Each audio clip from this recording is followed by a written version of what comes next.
Hey guys, Donovan here. I'm sorry, it's Navinad on No Limit Hold'em. Today we're going to talk about 3-betting, how to construct our 3-bet ranges, and when we're going to add bluffs to our range, we're going to use some light 3-bets.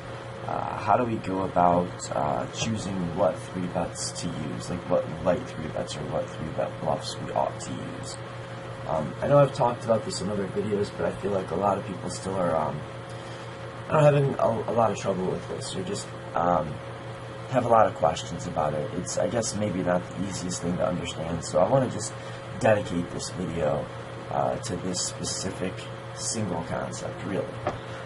So the first thing we need to know when we're constructing a range, if we're going to have some hands that flat call, some hands that 3-bet in a given spot, we need to know, do we want to polarize our range, or do we want to use a more linear range? And the answer to that question comes from asking this secondary question. You have to ask yourself, how do we expect our opponent to continue versus our 3-bets? How do we expect him to play against our re-raises, right? And, you know, the first thing you ask is, will he fold a lot? Will he call a lot? You know, that's fine. But it's not enough. It's not enough in order for us to know the details about how we want to structure a given range. So there's a difference between villain's going to fold a lot, but he's going to fold more than he calls and call more than he 4-bets. There's a difference between that and villain is going to fold a lot, but he's going to raise more often than he calls. So if one villain is going to fold a lot, but he's going to call more often than he 4-bets, and another villain is going to play strictly 4-bet or fold against our 3-bets, even though both of these players are maybe over-folding their range, it is going to affect our range construction, the way we want to add or, the way we want to select the light portion of our 3-betting range. And there's a difference between calls more than folds more than raises, and calls more than raises more than folds, although these differences are not as meaningful when you look at the overall construction of our 3-betting range. So, if villain is going to call too often versus our 3-bets, and he's not going to 4-bet often enough, that means he's not 4-betting often enough for value, and he's not going to 4-bet often enough as a bluff. We want to have a merged range. We expect that we're going to have to go post-flop very often. We're rarely going to get folds. And if we know that our opponent is not going to be 4-betting often for value or as a bluff, he's probably not a great player. If he's going to be calling very often against 3-bets, whether he's in or out of position, it's probably because he's not that good at poker, right? If he's, flatting a lot in position from the button because he expects us to be wide, because he's a good player, then he should also be 4-betting a number of hands, right? So that would be a different kind of opponent. If we expect that our opponent is going to be just sort of a calling station, really, then we want to have a tighter 3-bet range. We want to value inject it, and we just want to not bluff. Because he's bad, we're going to be able to call with some of the hands that might have otherwise wanted to be part of a light 3-betting range. So it's never the case that a player playing poorly should cause you to reduce the number of hands that you actually continue with against him. There's no specific flavor of bad that can cause you to have to play less hands against him. If your opponent's making a lot of mistakes, if they're a bad player, that only increases the number of hands that we continue with. It doesn't decrease the number of hands we continue with. Now, there's one caveat there. When I say that it doesn't take away from the hands we can continue with, I mean that assuming the same bet sizing. Okay, so always, if our opponent is using a bigger sizing, we're going to use a smaller, tighter range. And always, if we ourselves are going to use a bigger sizing, like we're going to make maybe bigger 3-bets, then that's also going to tighten the range that we 3-bet. But assuming that we want to use the same 3-bet sizing against this bad player as we would against some good player.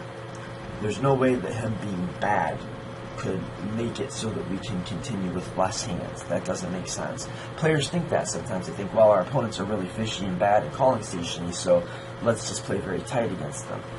The only way that can be correct is if we're playing tight against them, but we're also using bigger sizing, and or if it's the case that our opponent is very bad, but he's also using a bigger sizing. So open raises and 3-bet sizings, the size of these bets, the bigger the bets are, the tighter the range. Or you can look at it like the tighter my range is, the bigger my bets should be.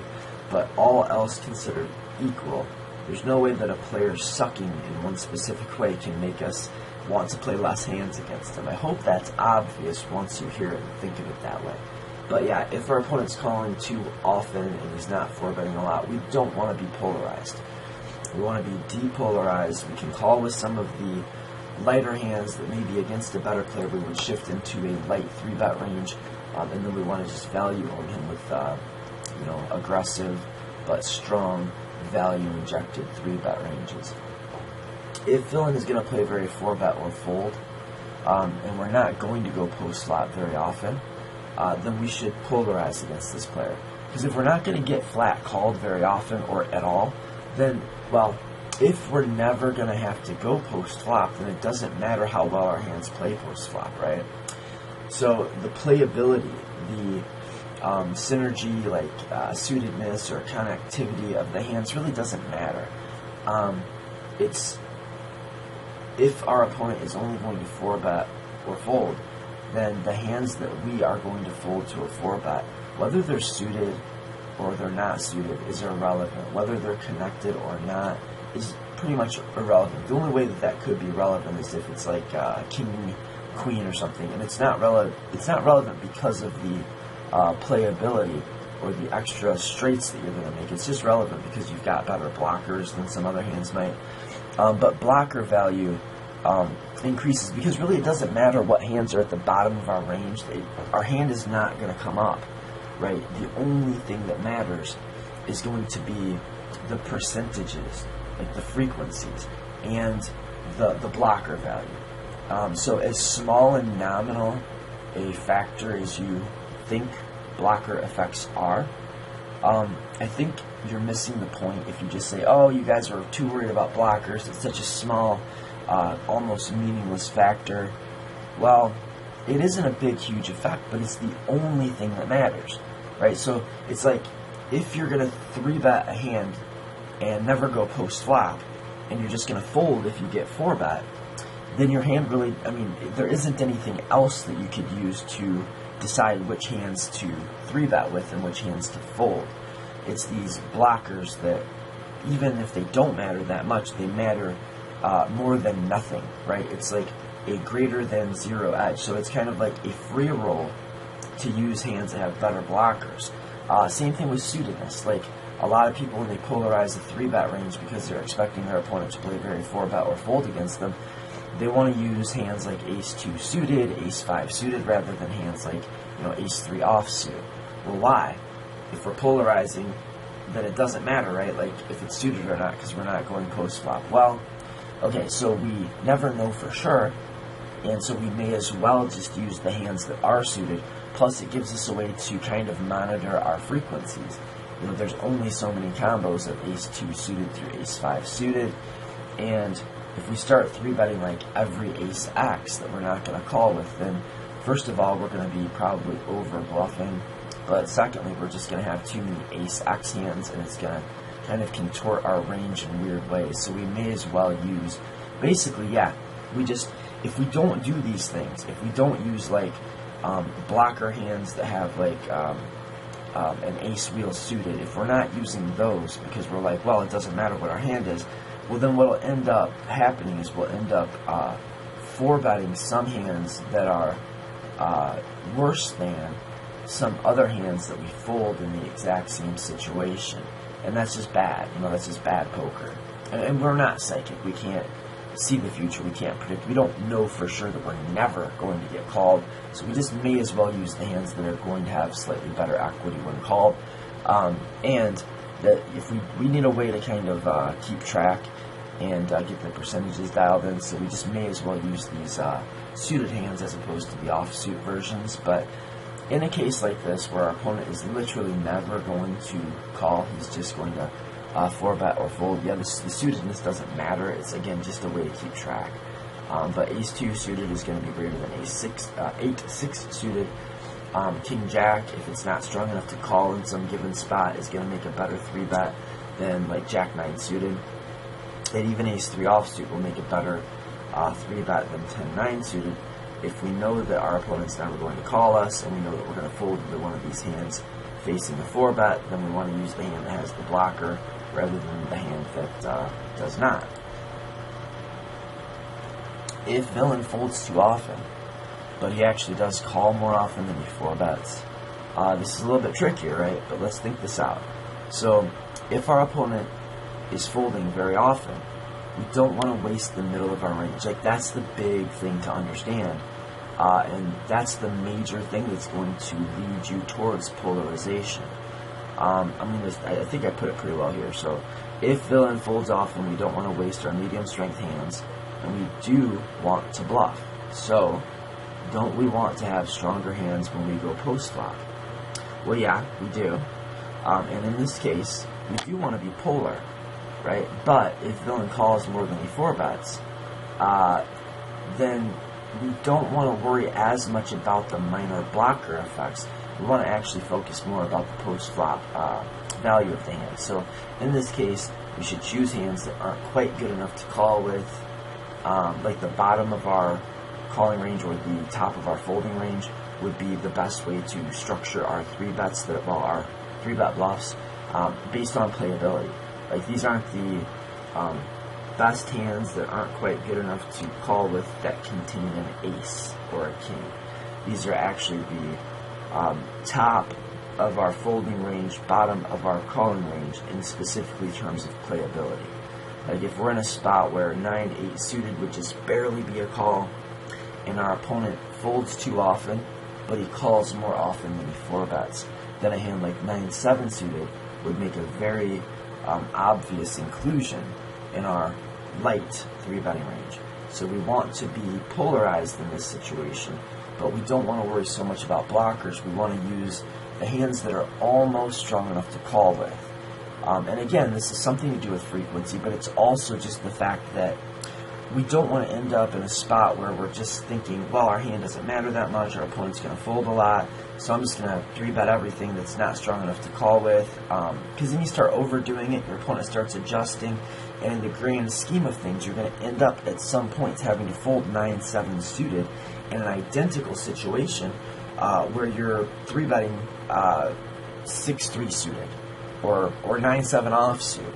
So you don't want to end up in spots where you are folding 9-7 suited and in the same exact spot 3-betting 9-7 offsuit, right? So that's just, so there's a lot of reasons that we might want to use these hands and structure our range in this way, but one of them that gets missed a lot, I think, is just strictly thinking in terms of I don't want to be in the identical spot, sometimes folding this hand that is better and sometimes continuing with this hand that is worse. So yeah, we're going to use the bottom of our calling range or the top of our would-be folding range. So the bottom of our continuing range should be 3-bet in this case, but we want to favor hands like 6-4 suited, maybe Queen 7 suited, over the blocker hands, right? Like King 6 suited, Ace 5 offsuit. They're going to go down in value a little bit here because we are going to get called and have to go post flop a non-0% of the time. So like a hand like Queen 8 suited, Queen 7 suited, Jack 7 suited, maybe a 10-9 offsuit even, 6-4 suited, 9-7 suited, the hands that are almost good enough to call with based on their post flop value.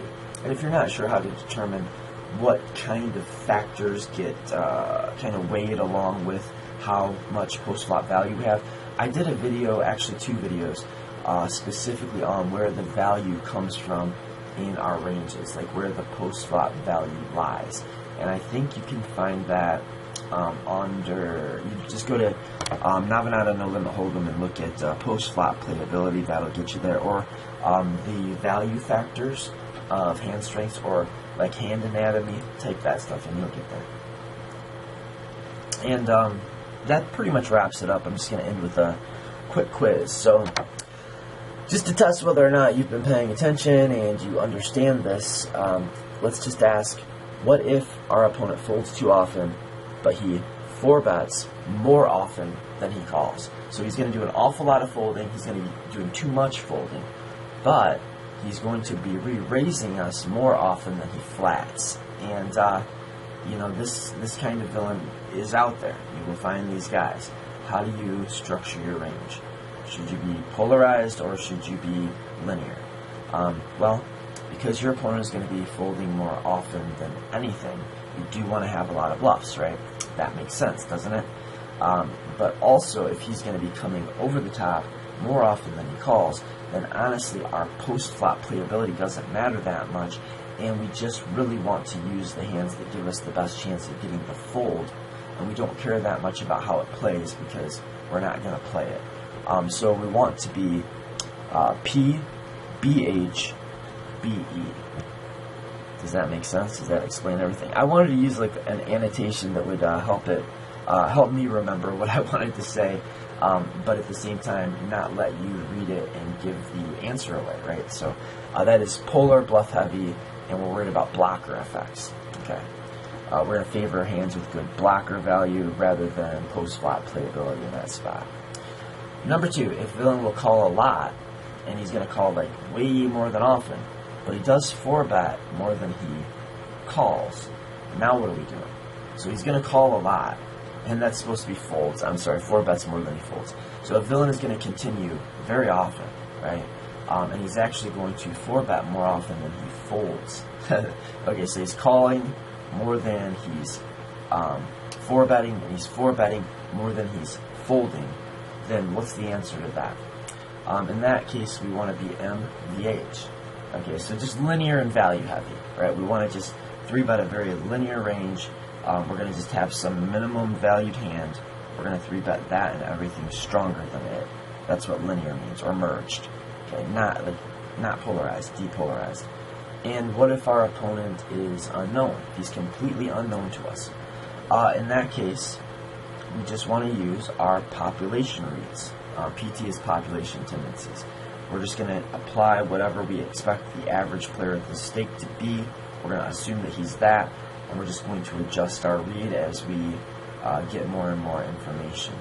So as information becomes available, we use our Bayesian inference and thinking to gradually move away from the player pool at large and zero in on the ways in which we can exploit this specific opponent.